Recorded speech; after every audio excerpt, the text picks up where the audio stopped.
its practical aspect which was taught by Holy Prophet Sallallahu Alaihi Wasallam, Prophet of Islam. So Holy Prophet, peace be upon him, was asked by some of his companions, who is a Muslim? Now we come from the literal to practical. He was asked, Abu Huraira radiallahu ta'ala anhu, a companion of his, he reports, and this hadith is reported by Imam Nasai, which I am quoting. This hadith has come in different words, but I am quoting from Nasai As-Sunan al-Kubra. The chapter is the Book of Faith and its revealed laws, and hadith number is 4995. I am quoting this specific hadith from Nasai Sunan al-Kubra. Abu Huraira radiallahu ta'ala asked, Ya Rasulullah, who is Muslim? How do you define a Muslim? Holy Prophet defined, said, Al-Muslimu man salim an-nas min lisanihi wa yadihi.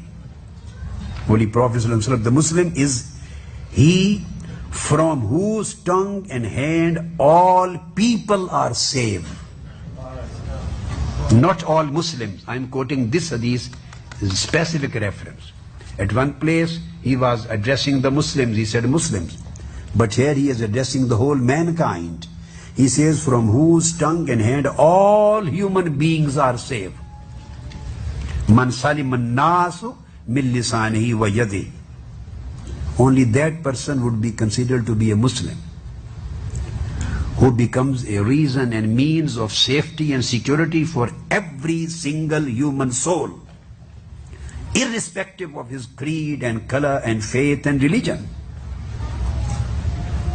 Whether he believes in Islam or not, whether he belongs to your community or not, whether he is your friend or your enemy.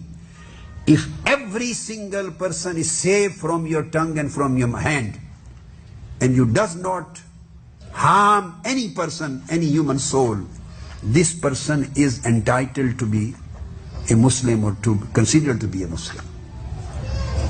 Now the same hadith has been reported by Imam Ahmad bin Hanbal with the same words, an-nas, mankind, safety for mankind.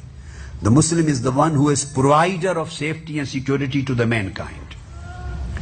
And it is reported again in Ahmad bin Hanbal Musnad by Abdullah bin Amr bin al-As. And same hadith with the same words have been reported by Imam Tabarani. Also, Imam Tabarani, he narrates in Al-Mu'jam Al-Awsat, and hadith number is 3170 with the words an-nas.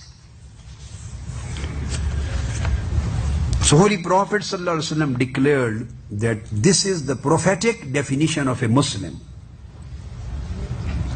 And any person who does not consider human dignity, human life, human survival worth any regard, and treats the path of violence and bloodshed and strife and extremism and terrorism through suicide bombings or any kind of acts of violence, so that person, according to the definition given by Holy Prophet ﷺ, cannot be considered to be a Muslim. He is bringing a bad name to Islam. The question is that Holy Prophet said, and it is reported again by Imam Muslim in Kitabul Bir, Holy Prophet ﷺ said, Inna Allah la yanzuru ila subarikum wa amwalikum walakin yanzuru ila qulubikum wa niyatikum.